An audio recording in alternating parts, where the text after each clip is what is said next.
Hoy vengo a resumirles básicamente la visión que tenemos como empresa sobre el sistema previsional peruano y presentar algunas alternativas muy generales de reforma o de mejora para el sistema. Siguiente, por favor. Ok, antes de analizar cuál es la situación actual del sistema, es muy importante tener claro el marco conceptual general. ¿Cuál es el objetivo de los sistemas previsionales? En todos los casos, independientemente del diseño e independientemente de las características de la economía, el objetivo de un sistema previsional debe ser siempre garantizar una fuente de ingresos adecuada durante la vejez, entendida como una fuente de ingresos que permita cubrir el riesgo de pobreza, que reemplace razonablemente los ingresos provenientes del trabajo y que no se agote en el tiempo. Ese justamente debe ser el objetivo del sistema previsional peruano y el objetivo en general de cualquier otro sistema previsional que opere en el mundo. Siguiente, por favor. ¿Qué es lo que vemos en el caso peruano? El gráfico de la derecha es súper importante porque muestra muchas cosas y también esconde otras. Lo que vamos a tener a futuro cuando el sistema previsional madure, porque los sistemas maduran en el tiempo, es un 40% de la población que no va a acceder a ningún tipo de beneficio previsional debido a que o han transitado durante toda su etapa laboral entre la informalidad y el trabajo independiente o debido a que no alcanzan los requisitos específicos que solicita el Sistema Nacional de Pensiones para acceder a una pensión. Pero el otro 60% tampoco está bien y este es un tema clave. Dentro del sistema privado de pensiones, que como ven va a crecer muchísimo durante los próximos años, lo que tenemos son, en muchos casos, pensiones insuficientes, vinculadas a un tránsito importante entre el trabajo formal y el trabajo informal, o el trabajo formal y el trabajo independiente, y adicionalmente, lo que tenemos son sumas alzadas durante la jubilación que impiden que se cumpla ese objetivo específico de evitar que los ingresos de la vejez se agoten en el tiempo. Existe un riesgo muy importante de que los ingresos provenientes de la vejez, al darse como una suma alzada, como un monto en un momento dado del tiempo, se agoten antes de que la persona culmine su etapa de jubilación. Siguiente, por favor. Esto tiene causas específicas. De hecho, dos grupos de factores. Factores estructurales, vinculados a la dinámica de la economía, y factores específicos relacionados al diseño. En el caso de los factores estructurales, lo que tenemos son una importante preferencia por liquidez. Las personas siempre van a buscar obtener la mayor cantidad de ingresos posible en el menor tiempo posible y poca educación previsional, con lo cual no existe mucho interés por construir pensiones. Adicionalmente, el espacio fiscal es limitado, especialmente en esta época debido a los grandes costos que se avecinan y a la baja capacidad de generar ingresos tributarios. Y sumado a ello, una alta informalidad y trabajo independiente, que es, tal como lo ha mencionado Sandra, es un problema estructural e importante de nuestro país. Y a esos factores estructurales, siguiente lámina por favor, se suman algunos aspectos relacionados al diseño. El diseño del sistema previsional no permite solucionar los factores estructurales que se observan durante el mercado laboral y por el contrario los traslada a la etapa de jubilación y agrava aún más la situación de los jubilados. ¿Qué es lo que tenemos? Un sistema, en primer lugar, de bajo alcance, ya que los sistemas contributivos no alcanzan a los informales e independientes, y Pensión 65, que es el sistema no contributivo o el sistema que hace las veces de no contributivo en el país, está dirigido solo a pobres extremos. ¿Qué es lo que genera todo esto? Una mayor afectación o una menor pensión, una menor cobertura de riesgos en los tramos medios y bajos de la distribución de ingresos, en los cuales la pensión contributiva es baja o inexistente, y eso genera un riesgo importante debido a que es justamente en los tramos medios y bajos de la distribución de ingresos en los que la población no tiene acceso a mecanismos alternativos de financiamiento. ¿A qué me refiero con esto? Que en los tramos más bajos de la distribución existen transferencias condicionadas y en los tramos más altos existen fuentes alternativas como las rentas de capital que podrían cubrir en cierto modo los riesgos asociados a la pobreza en la vejez, por ejemplo, o podrían sustituir razonablemente los ingresos del trabajo.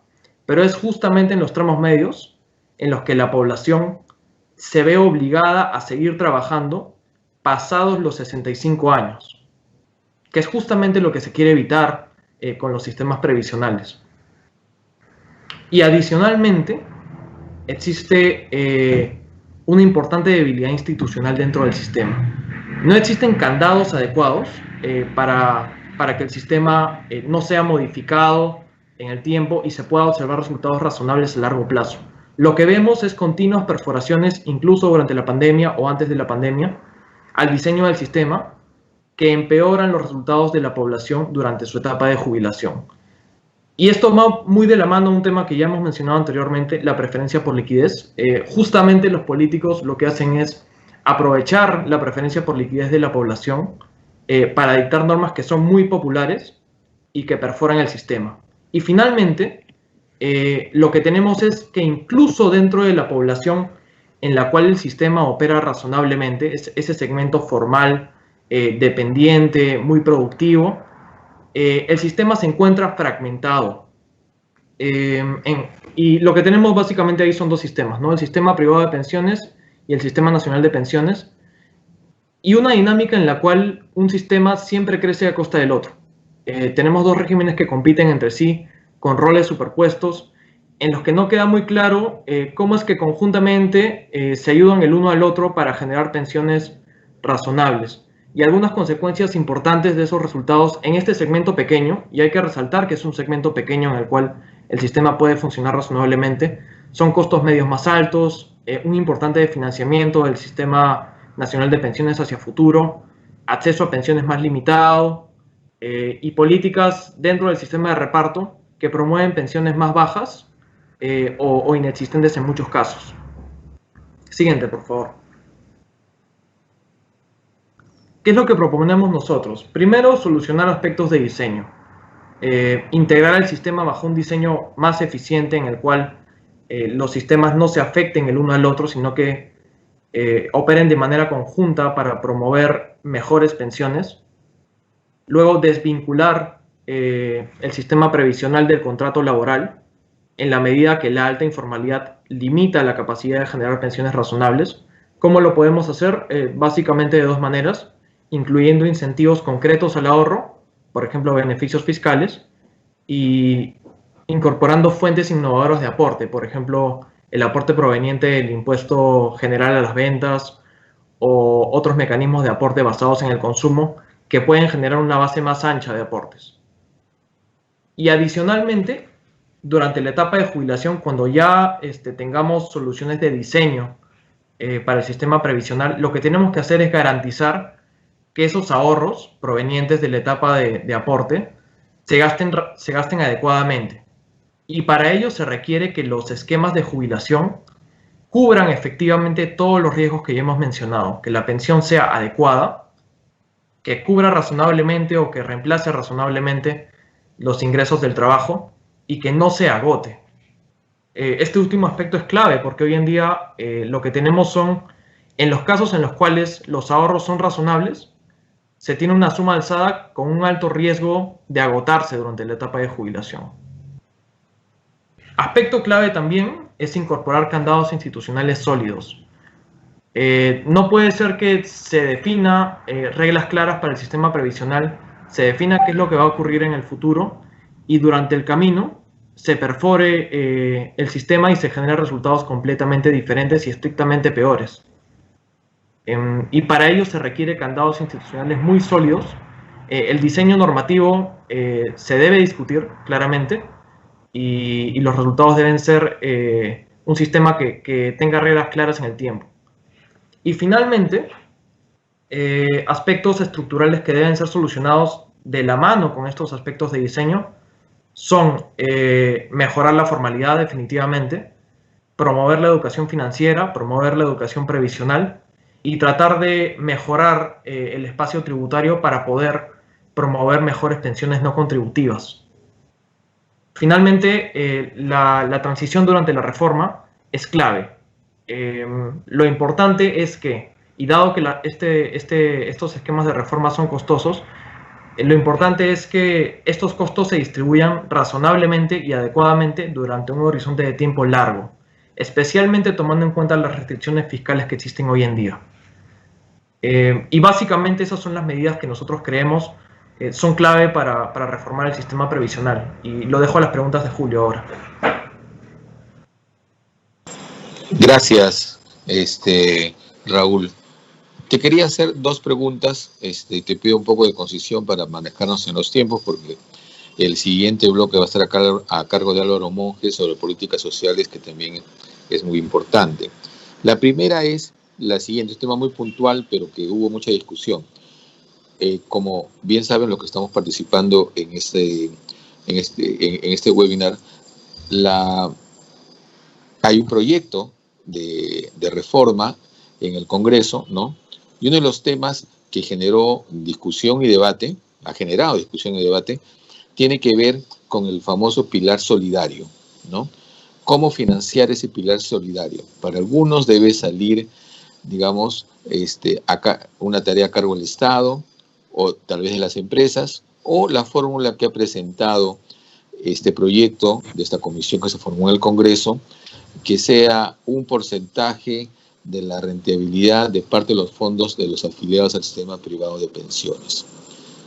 ¿Tú cómo ves el manejo, esta propuesta de crear un pilar solidario, sobre todo para aquellos afiliados, sea como quede al final de cuentas el sistema previsional en el Perú, debido a su historia laboral, no puedan alcanzar pues un nivel de pensiones adecuado, ¿no? Y esta palabra es muy importante porque tú empezaste, Raúl, hablando de cuál es el objetivo del sistema previsional, ¿no? Fuente de ingresos, ¿no? Para adecuados, ¿no? Para la vejez, ¿no? Entonces, ¿cómo ves tú este tema de la creación del pilar solidario? Ok, mi impresión es la siguiente, ¿sí? Uno de los aspectos clave dentro de los sistemas previsionales es cómo financiarlos. Y lamentablemente es un aspecto que no se discute tanto como se debería. Hay mucha discusión respecto al diseño, qué hacer, qué tipo de pensiones queremos, pero no hay tanta discusión respecto a cómo financiar esas pensiones. Lo que falta aquí es una discusión más técnica respecto a cuáles son los mecanismos más eficientes de financiamiento. Lo que ha hecho la Comisión de Reforma es proponer un mecanismo sin evaluar ningún otro tipo de esquema de financiamiento adicional. Los impuestos generales son una alternativa, definitivamente lo son más eficientes, habría que evaluarlo, pero enfocarnos únicamente en la alternativa de la Comisión sin evaluar otras alternativas, creo que no es un buen primer paso. Es importante despolitizar un poco este aspecto y llevarlo a un ambiente eminentemente técnico para poder definir cuál es la mejor manera de financiar pensiones. Y con esto no estoy negando que pueda ser una posibilidad aplicar algún tipo de aporte solidario. En realidad, impuesto solidario, ¿no? Opera como un impuesto en la práctica.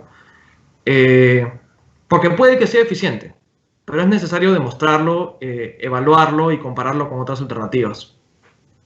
Quiere complementar la respuesta de Raúl. Efectivamente, hay un problema con este 40% de personas que va a recibir cero, ¿no es cierto? Porque no califica como pobre extremo y tampoco va a aportar nada. Yo creo que le debes darle pensión a ese 40% mínima, parecida a la de 65, ¿no? Ahora la pregunta es cómo financiarlo. ¿Lo financiamos con ingresos del Estado peruano o con un impuesto a los formales? Toda medida que aumente la informalidad va a ser regresiva y va a perjudicar tanto a la informalidad como a las pensiones mismas. Entonces tenemos que ver mecanismos que sean inteligentes y que mejoren la cobertura de pensiones sin afectar la formalización, a diferencia de otros países que pueden darse el lujo de esos impuestos, donde la formalización pues, es 80% y 20% informales. Cuando estábamos al revés, creo que ese esquema hay que repensarlo, ¿no? La propuesta, digamos, básicamente de la Comisión Omonte. Y un tema que creo que no se ha discutido con suficiente profundidad es por qué no migrar tal vez a aportes basados en consumo, que generan una base mucho más ancha y que permiten financiar mejores pensiones. Y justamente a eso nos referimos con evaluar esquemas alternativos de financiamiento, no casarnos con un solo esquema de financiamiento sino revisar otras opciones y en algunos casos incluso mezclar. Esa es la idea. La discusión debe ser eminentemente técnica, despolitizada, y creemos que esa es la forma más adecuada de generar mejores pensiones, al fin y al cabo.